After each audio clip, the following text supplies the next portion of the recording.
ঘরের ভেতর নীরবতা। টেবিলে রাখা এক প্লেট ভাত। ছোট্ট রিজিক চুপচাপ বসে আছে।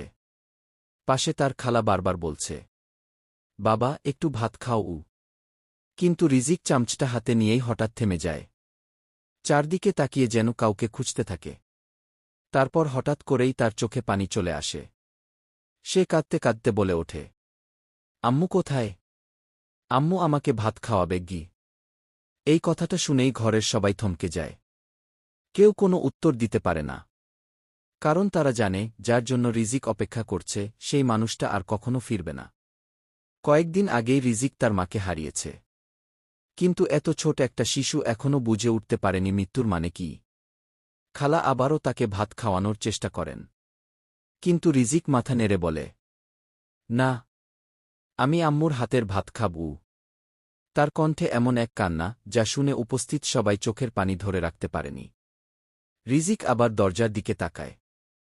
মনে হয় যেন সে ভাবছে, হয়তো এখনই তার মা দরজা খুলে ঢুকবে, আগের মতো তাকে কোলে তুলে নেবে আর নিজের হাতে ভাত খাইয়ে দেবে। কিন্তু বাস্তবতা বড় কঠিন।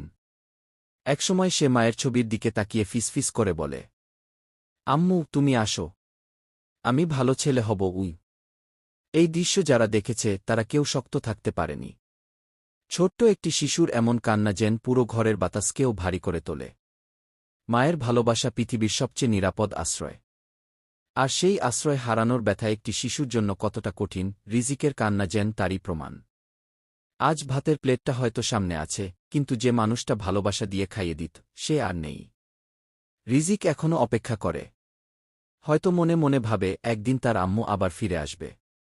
এই হৃদয়বিদারক দৃশ্যটি অনেকের চোখে পানি এনে দিয়েছে। ভিডিওটি শেষ পর্যন্ত দেখুন।